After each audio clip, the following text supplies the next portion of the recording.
Amén. Lucas capítulo 18, el verso 1 dice la palabra del Señor. Y luego leemos el versículo 8. También le refirió Jesús una parábola sobre la necesidad de orar siempre y no desmayar. Verso 8. Os digo que pronto hará justicia, pero cuando venga el Hijo del Hombre, hallará fe en la tierra. Quiero que oremos esta noche y digamos al Señor que nos dé una palabra conforme a la multitud de sus piedades. Buen Jesús, Señor nuestro, delante de ti estamos seguros y confiados que tu bendición es la que enriquece y que no añade tristeza. Te ruego, Jesús, que tú nos hables, que tú nos inspires. Instrúyanos, Señor, esta noche. Habla nuestras vidas. Danos sabiduría y ciencia y que esta palabra produzca en nuestros corazones según tu voluntad, en el nombre de Jesús. Amén y amén. Siéntate, tengan la bondad. Gloria al Señor. Bueno, esta noche vamos a hablar acerca de la importancia de la oración, de la vida de oración. Amén. Estaba pensando, hay 4 cosas que son bien importantes desarrollar en la vida de todo cristiano. Todo cristiano debe ser pronto para leer la Biblia. Esa es una práctica de vida, no de vez en cuando. La lectura de la palabra debe ser continua, cada vez que se pueda, en cualquier versión, oída o leída. Vamos a tener comunión con Dios a través de la palabra. El otro elemento importante que se debe desarrollar en nuestras vidas es la vida de oración. Ese es un hábito, son hábitos que se vuelven costumbres en nuestras vidas, la oración. El tercer elemento importante es el congregarnos. Es importante desarrollar el buen hábito de congregarnos, porque ahí hacemos culto al Señor y a la vez somos edificados por la palabra. Y el otro elemento importante es el aprender a predicar a Cristo.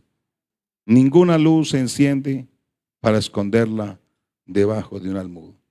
Las demás prácticas se van aprendiendo en la iglesia, en la vida continua.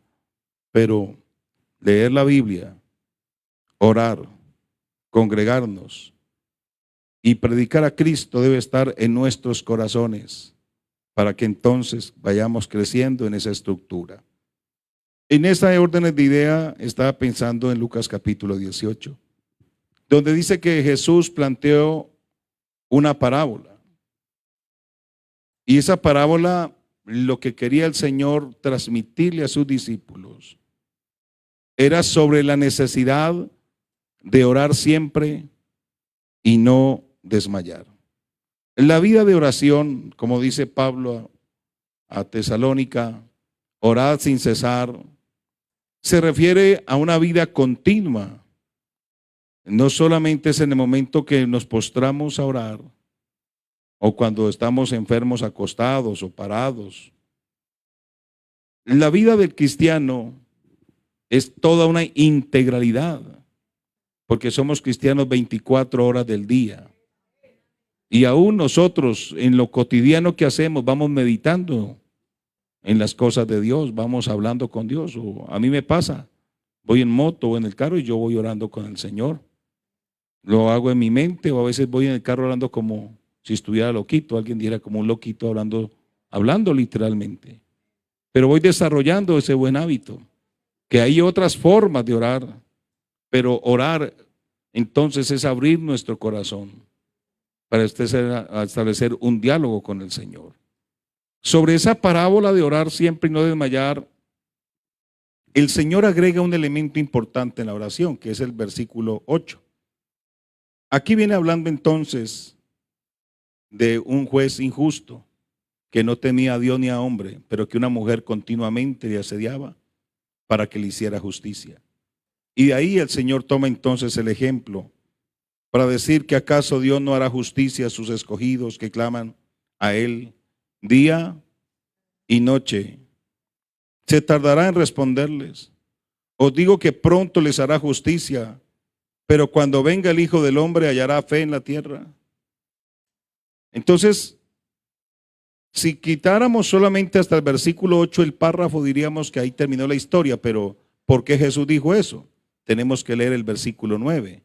El versículo 9 dice: a unos que confiaban en sí mismos como justos y menospreciaban a los otros, dijo entonces también esta parábola. O sea que Jesús quiso tener esta relación con sus seguidores para hablar de ese elemento de la oración, hablar de la forma como debíamos de hacerlo y qué era lo que nos conectaba con Él, y nos dice la razón por qué nos enseñaba, porque había un grupo de personas que confiaban en sí mismos. Así que es una necesidad la vida de oración, porque Jesús planteó el debate y dijo toda una parábola para hablar de la necesidad de orar, orando continuamente. Pero el conector del que estoy hablando está en el verso 8, porque viene hablando de la oración, pero termina diciendo: os digo que pronto les hará justicia, pero cuando venga el Hijo del Hombre hallará fe en la tierra. Entonces pareciera que pongamos estos dos conectores. ¿Qué tiene que ver la oración y qué tiene que ver la fe? Y estos días los jóvenes creo que nos están haciendo énfasis o hacían énfasis sobre la importancia de la fe. Y uno de los principios importantes es que si alguno se acerca a Dios, debe creer que le hay. Así que la fe, cuando hablamos de la oración, la oración es un acto voluntario. O sea, tiene que haber voluntad en el individuo.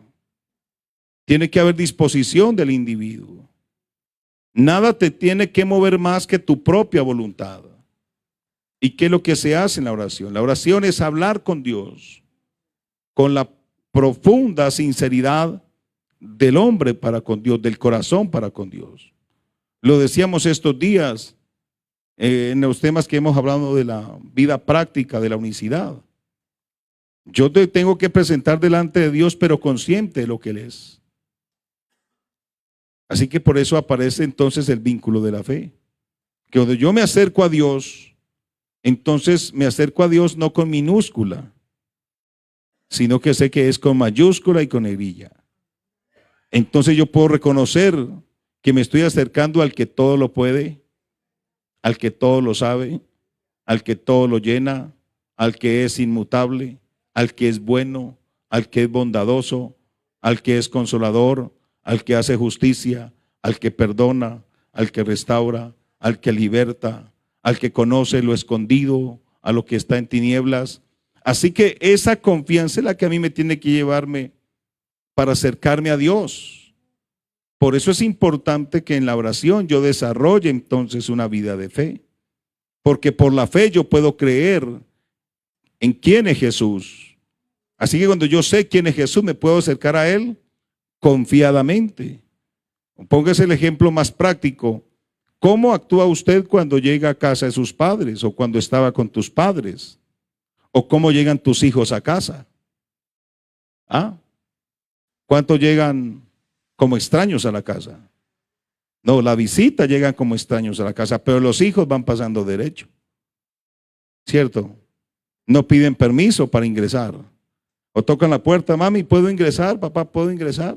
No, ellos sienten un derecho y saben que los habilita para ingresar, y hasta van y destapan la olla a ver qué es lo que hay, o abren la nevera y se van sirviendo de lo que allí hay con toda confianza. ¿Y por qué esa actitud? Porque sabe que es la casa de su padre y sabe que tiene derecho para participar de lo que hay en su casa. Sabe que tiene acceso a lo más íntimo de la casa, porque sabe que es su casa. Pero cuando vamos a otra casa, sencillamente tocamos y vamos hasta donde nos invite el dueño de casa. Cuando yo me acerco a Dios en la oración, yo tengo que saber quién es Él y también tengo que saber quién soy yo. Yo no me puedo presentar delante de Dios como un desconocido. Tengo que presentarme como lo que somos ahora. Somos hijos. Digan amén, porque es verdad. Nosotros somos hijos, no vamos a ser hijos, ya somos hijos de Dios. Así que yo tengo acceso y tengo libertad para presentarme delante de Dios. ¿Y cómo nos acercamos? Con toda confianza, y podemos llamarlo Padre. En la oración yo puedo llamarle Padre. Y tengo que llamarlo Padre con tanta convicción y con tanta seguridad, porque resulta que no lo escogí yo a Él. Él fue el que me escogió a mí. Esa es la diferencia de este Padre, que no nacimos en el lugar que nos tocó nacer. Nosotros no pudimos elegir qué padre íbamos a tener, ni dónde íbamos a nacer, ni qué apellidos íbamos a tener. Sencillamente nacimos y ya. Pero cuando nos acercamos a este Dios, Él pudo escoger de esa gama de miles de millones que habitaban el mundo entero, de toda tribu, pueblo, lengua y nación, de toda condición social, de todo color de piel, de todo idioma, con las diferentes habilidades.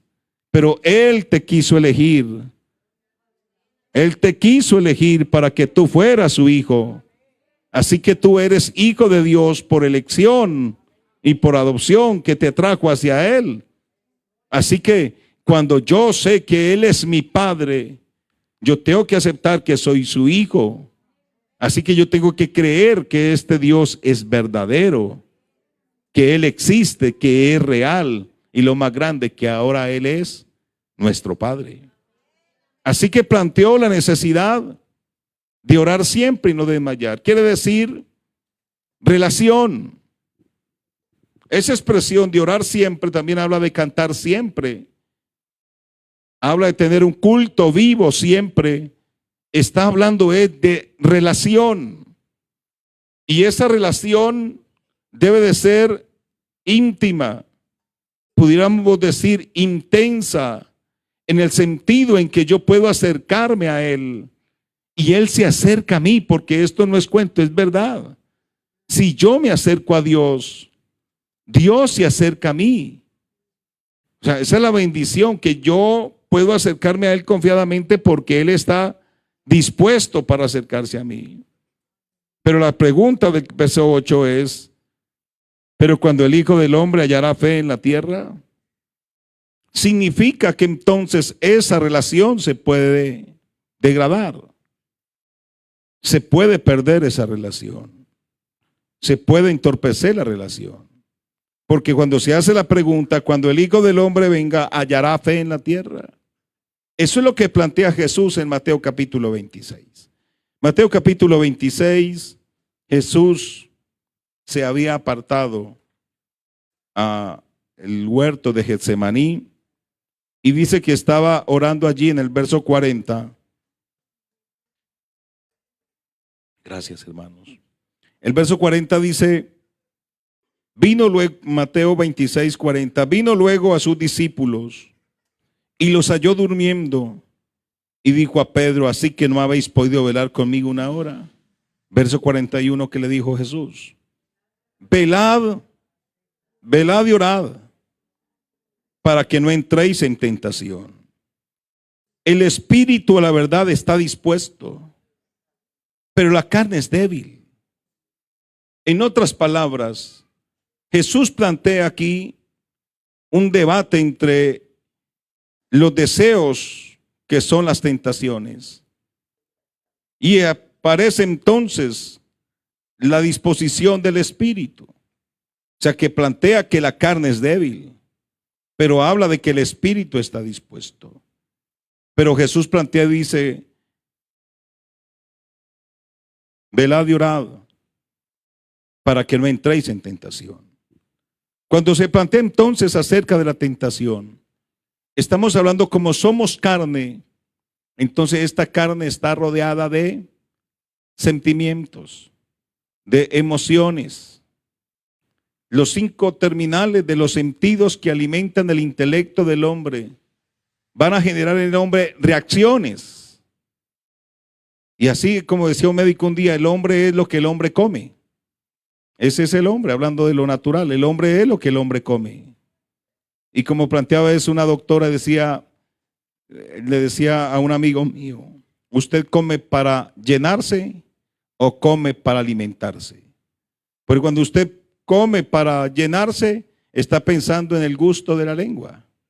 Pero cuando usted come para alimentarse, entonces está pensando en lo que le conviene. Así que ya tiene la voluntad de decidir. Así que cuando Jesús plantea esta relación de la necesidad de orar, y dice porque el espíritu está por un lado dispuesto, pero por otro lado la carne es débil. ¿Por qué? Porque está rodeada de pensamientos, de sentimientos, de emociones. Y si allí no está la presencia del Señor, lo más seguro es que la naturaleza del hombre se va a inclinar siempre al mal. Aquí no hay ninguno que pueda decir yo voy a perfeccionar esta carne y la voy a santificar, porque no hay ninguna carne santa. La Biblia dice que para poder entrar al cielo, esta carne, ¿qué tiene que ser? Transformada, porque carne y sangre no entrarán en el reino de los cielos. Por eso tanto los muertos como los vivos seremos arrebatados, y en el arrebatamiento del Señor seremos ¿qué? Transformados por el poder de la palabra del Señor. Así que mientras esté en la carne, yo tengo que ser consciente de que hay un lado voluntario, pero hay otro lado que siempre la carne siempre va a ser un terreno, pero para inclinarse a lo malo, o pudiéramos decir no solamente a lo malo, sino también a lo que no conviene.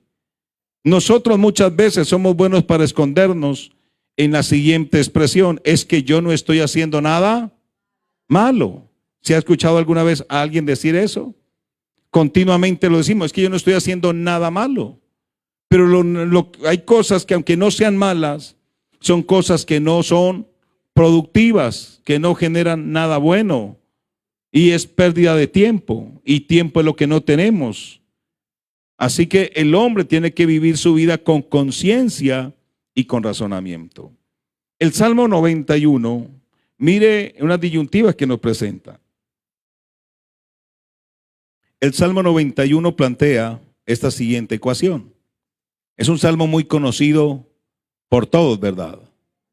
¿Qué dice el Salmo 91? Lo sabemos casi de memoria. ¿Qué dice el texto? El que habita el abrigo del Altísimo morará bajo la sombra del Omnipotente. Entonces pare allí y quédese con la primera declaración. La primera expresión que dice es relación. La primera expresión, mire el verbo en que se está planteando. No lo plantea ni en pasado ni en futuro, sino que lo plantea en el presente. El que habita al abrigo del Altísimo, está hablando en el presente, el que habita al abrigo del Altísimo. Entonces morará bajo la sombra del Omnipotente. Verso 2. Diré yo a Jehová, esperanza mía y castillo mío, mi Dios en quien confiaré. Verso 3. Él te librará del cazador, de la peste destructora. Verso 4. Con tus plumas te cubrirá y debajo de tus alas estarás seguro. Escudo y adarga es su verdad. No temerás el terror nocturno, ni saeta que huele de día. Verso 6. Ni pestilencia que ande en oscuridad, ni mortandad que en medio del día destruya. Entonces vamos a mirar el verso 5 y el verso 6. En esos dos versículos, el verso 5 y en el verso 6, vamos a encontrar 4 grupos, y de los 4 grupos hay 2 que operan en la noche y 2 que operan en el día. Verso 5, que opera en la noche. El verso 5, pongamos el verso 5. Entonces, ¿de noche qué opera? Terror nocturno. Pasemos al verso 6. ¿Qué más anda en la noche? Pestilencia que ande en oscuridad. Ahora devolvámonos al 4. Vamos a ver lo que puede llegar en el día. ¿Qué llega en el día? Ni saeta que vuele de día. El verso 6. Ni mortandad que en medio del día destruya. Entonces aparece el temor de la noche y aparece la pestilencia en la oscuridad. Aparece la saeta que ataca en el día y la mortandad que puede destruir en el día. ¿Qué quiere decir esto? Frente a la misma forma como planteaba Jesús de la carne y del espíritu. El espíritu está dispuesto, pero la carne es débil. significa que así como Dios trabaja para edificar la iglesia, también va a haber siempre una maquinación que va a estar operando de día y de noche. Alguien siempre estará maquinando cosas negativas contra la vida del pueblo de Dios. Aunque esto lo está planteando desde tiempos antiguos, más de 1000 años antes de Cristo aproximadamente se planteaba el Salmo 91. Pero Jesús lo plantea en San Mateo. Y está hablando que siempre va a haber un opositor del pueblo de Dios. Maquina de día y maquina de noche porque quiere entorpecer ese desarrollo. Pero hay una responsabilidad, mis hermanos, y hay una responsabilidad que es individual. Cada uno tiene una responsabilidad individual. Y en esa responsabilidad individual es la que nosotros, los pastores, a la hora de invitar a alguien a seguir a Cristo y el día que se bautiza a alguien, le preguntamos si es consciente de lo que es el Evangelio. Normalmente yo pregunto si la persona en verdad cree que Jesucristo es Dios y si cree verdad que el bautismo en el nombre de Jesús lo habilita a la vida eterna. Y cuando uno dice sí, amén, yo creo, da por entendido que esa persona sabe la dimensión del Evangelio del Cristo que está recibiendo como su único y suficiente Salvador. De allí entonces que Jesús planteó entonces el tema de la necesidad de orar siempre y no desmayar. Así que en la vida del cristiano se tiene que ir desarrollando primero una práctica. Pero cuando llegamos a Cristo, para nosotros es una práctica porque no tenemos esa costumbre. Pero una práctica repetida se vuelve ¿qué? Un hábito. Y cuando se hace un hábito continuo, entonces se vuelve una costumbre. Así se forman las costumbres. Para pasar de una práctica a hábito y a costumbre se necesita ¿qué? Tiempo. Solamente una práctica sostenida en el tiempo es que se puede transformar en costumbre. Así son las costumbres de los pueblos. Y dicen, esta práctica comenzó en tal fecha y 100 años después se sigue practicando. Es una costumbre de los pueblos. Entonces nosotros tenemos que apropiarnos de buenos hábitos, de buenas prácticas y de buenas costumbres. Ahora uno se hace la pregunta, ¿qué gano yo al estar cerca de Jesús a través de la oración? Porque a veces sacamos un tiempo y un tiempo con alguien que no vemos, ¿cierto? Por eso algunos llaman eso una perdedera de tiempo. Pero quienes ven así el tiempo con Dios es porque no saben quién es el Dios que tiene la iglesia. Porque precisamente es lo que Jesús dice, que en el postrer tiempo hallará fe cuando el Hijo del Hombre venga, hallará fe en la tierra. Por eso nuestra creencia en Jesús tiene que ser firme y tiene que ser determinante. Nosotros no damos un concepto o generamos dudas sobre la existencia de Jesús o su presencia. Para nosotros Jesús es verdad. Su presencia es real. Él está atento al clamor nuestro. Él escucha nuestras oraciones. Interpreta las intenciones del corazón. Eso lo conoce Jesús. Así que cuando yo saco tiempo para estar con Jesús en la oración, o saco tiempo para meditar en Él y en su palabra, lo primero que yo voy a activar es la transformación del entendimiento. Porque ¿qué regula la vida del hombre? Decimos la voluntad del hombre, el libre albedrío del hombre. Qué bueno cuando alguien dice, yo vengo al culto voluntariamente. Cuando yo digo vengo voluntariamente al culto, quiere decir que voluntariamente me desconecto de otras posibilidades de quehaceres. Porque ahora que lleguemos todos a casa tenemos quehaceres pendientes. Pero cuando yo voluntariamente me desconecto de esos quehaceres y yo decido tomar el momento de la oración, el momento del culto, el momento de ir a predicar de Cristo, entonces estoy mandando un mensaje que para mí es importante lo que estoy haciendo, porque en eso estoy poniendo mi voluntad al servicio del señorío de Cristo.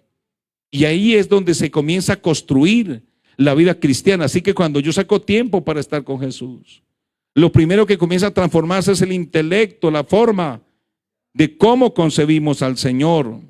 Y eso es lo que nos va dando certeza y seguridad. Porque usted mira que cuando uno tiene una amistad, y es una amistad frecuentada, que se sostiene en el tiempo, y nos vamos volviendo más afines, y vamos cada día encontrando más temas de qué hablar, y nos vamos contando cosas a más profundidad, y comienzan entonces a aparecer el pronto socorro o auxilio, porque la Escritura dice que entonces llega un amigo a ser más cercano que un hermano en el tiempo del conflicto. Así que cuando yo comienzo a establecer esa relación estrecha con Jesús, entonces para mí la relación con Jesús no es tradición, sino que se vuelve una relación vivencial, porque aunque la gente diga que estamos locos, pues se respeta que la gente tenga libre expresión, pero no estamos locos, porque en verdad nosotros sentimos a Jesús. Y ahí es cuando alguien dice, hermano, yo sentí que Jesús me tocó, siento que Jesús me habló, siento que Jesús me puso esta palabra en el corazón. ¿No le ha pasado a usted que alguna vez hemos cometido alguna cosa que no está bien y ahí mismo el Señor nos saca el cartón? Stop, stop, porque nos redarguye la conciencia y nos hace sentir que ese impulso de ira o qué sé yo no quedó bien. A mí me ha pasado que el Señor me dice, stop, stop, jovencito, ¿para dónde va? Porque así es el Señor, así es el Señor. Pero es porque tenemos una relación cercana con Jesús. Por eso la necesidad de orar siempre y no desmayar es un hábito que todos debemos desarrollar. No oramos para ser salvos, oramos porque ya somos salvos. La oración no es para salvar a nadie. La oración es la que practicamos los salvos porque tenemos una relación especial con Jesucristo el Señor. Así que la oración se desarrolla en nosotros de forma voluntaria. Esa cercanía con Jesús nos prepara. Entonces, esa relación con Jesús, cuando lo vemos en el contexto de la palabra, hombres y mujeres que continuamente oraban, eran consolados por el Señor en las diversas circunstancias que se llegan a presentar. No quiere decir que porque seamos hombres de oración o mujeres de oración, nunca nos van a venir cosas negativas. Al contrario, lo que hace la oración cuando nos acercamos a Dios, que Él por su Espíritu nos fortalece, es darnos confianza para vivir con calma cualquier circunstancia que tengamos de vida. Y esa es la circunstancia de vida. Uno comienza a desarrollar una relación con Dios, es algo extraordinario. Y eso es lo que hace que hay hermanos que tengamos mucho tipo de experiencias. Y creo que aquí tenemos hermanos que tenemos experiencias cuando hemos orado con el Señor de muchas formas y de muchas maneras. Hace muchos años que estaba en una obra pequeñita de esas cosas, se me dañó la nevera, no congelaba y un calor impresionante las 24 horas del día. Y me dice mi esposa, amor, se dañó la nevera. ¿Y con qué íbamos a comprar una nevera si no teníamos dinero? Estamos abriendo una obra. Yo le dije, ay amor, esto sí nos complicó la cosa. Y una noche de tantas, ya como una semana sin nevera, me acerqué y le dije, Señor, tú sabes que no tenemos nevera y no hay plata con qué arreglar este aparato. Y por aquí no hay técnicos que arreglen eso. Me acerqué y le dije, Señor, ayúdanos, arréglame la nevera. Yo te lo pido, Jesús. Y ya, me fui a dormir. Y al otro día, serenita, en congelación la nevera. Ese es el Señor que tenemos nosotros. ¿Qué le pasó? Yo no sé. El Señor me la arregló. Pero no para que me traigan neveras aquí para que, sino que son las cosas en la confianza con Dios. Porque así es el Señor. Así es el Señor. Amén. Es la cercanía y la confianza con Él. Y eso le pudiera contar de las veces que me varó el Señor, me desvaró en moto, en carro, cuando he orado por animales, por personas, para que detenga la lluvia, para que venga lluvia, por enfermos de muchos tipos de enfermedades, hasta de SIDA hemos orado y el Señor los ha sanado. Por un muerto oramos y el Señor lo resucitó y lo trajo a la vida. Pero es el Señor, cuando uno tiene confianza, que puede ver que para Dios todo le es posible, que para el Señor todo le es posible. Así que la oración en Dios nos trae cercanía, nos trae confianza y nos hace ver qué bueno es el Señor para con todo lo que le invocan y lo que le invocan de veras. Pero Jesús planteó la necesidad de orar siempre y no desmayar. Por eso, hermanos, aquí concluyendo, yo quiero invitarles para que cada uno de nosotros, primero, saquemos tiempo para orar. Segundo, que sea tiempo de calidad. ¿Qué quiere decir eso? Aprendamos a desconectarnos de lo que nos está rodeando para hacernos daño. Cuando nos acerquemos a Dios, por eso les he enseñado, cuando vengamos al culto, la Biblia dice: entrad por sus puertas con acción de gracias, por sus atrios con alabanza, alabar y bendecir su nombre, y que digamos todos que Él es bueno y para siempre su misericordia. Vamos a decir cuán grandes cosas hace el Señor con nosotros. Esta sociedad no lo confiesa, pero esta iglesia lo confiesa, y no por lo que Él nos dé, es por lo que Él es. Así Él no nos diera nada, hermanos, qué bueno aprender a adorarlo por lo que Él es, porque qué privilegio es el de nosotros, de que Él sea nuestro Padre. ¿Usted sabe qué le pasaría a Dios si usted no lo siguiera? ¿Ah? ¿Qué dice usted? Si usted no le siguiera a Jesús, ni yo le siguiera a Jesús, ¿qué pasaría con Él? ¿Ah? Él sigue siendo Dios. Pero ¿sabe usted qué nos pasaría a nosotros si nos pasara como un día como le pasó a Sansón, que se levantó y Dios ya no estaba con él? Para nosotros sería la mayor pérdida que pudiéramos obtener entre los mortales. Pero gracias a Dios que nos da el privilegio de tenerlo a Él. Así que, hermanos queridos, es un tiempo donde los más niños hasta el más anciano debemos de aprovechar ese tiempo y acercarnos para hablar con Él. Con Él se puede hablar de todos los temas. Él sabe de todo, hermano querido. Aún de las cosas más locas que usted crea, Jesús de eso también le platica. Lo que necesitamos de su disposición en la vida nuestra. Que nos llamen locos, pero hablar con Jesús es muy bueno. Así nos digan que se nos corrió el disco, pero hablar con Jesús, hermanos, es la mayor sensatez. Encomendamos en Él nuestro camino, confiamos en Él y Él hace. Qué bueno confiar en Jesús, y por eso la oración nos lleva a contarle a Él lo que pensamos, lo que sentimos, los anhelos del corazón. Eso es lo importante, hermanos, cuando desarrollamos nuestra vida de oración. Y no solamente para venirle a pedir, sino en nuestra oración para venirle a dar gracias, a decirle al Señor: qué calidad. Usted, Señor, me tiene cada día más enamorado. Señor, para mí tú eres lo más precioso, tú eres lo más glorioso. Eso también se puede hacer en la oración, y eso es un hábito que debemos desarrollar. ¿Por qué no están de pie? Tengan la bondad. Jesús planteó la parábola de orar siempre y no desmayar. Tendremos ataques a la fe, ataques de día y ataques de noche. Ataca la fe para que usted no se acerque a Jesús. Pero como no lo vemos físicamente, pero con los ojos del alma lo podemos contemplar. El enemigo no quiere que creamos en Él, nos quiere poner dudas. Con las dudas, los miedos y los temores, pestilencia que destruya nuestra fe. Pero qué bueno cuando podemos tener la certeza de quién es Jesús. ¿Por qué no entonamos: Jesús, tú eres la presencia más importante en este lugar? Porque hay que confesar esto, hermanos queridos.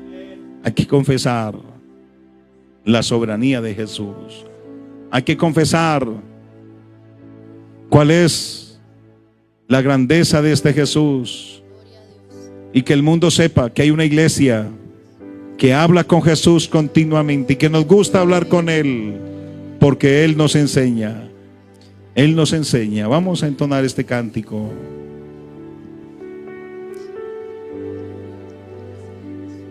Jesús, tú eres la presencia más importante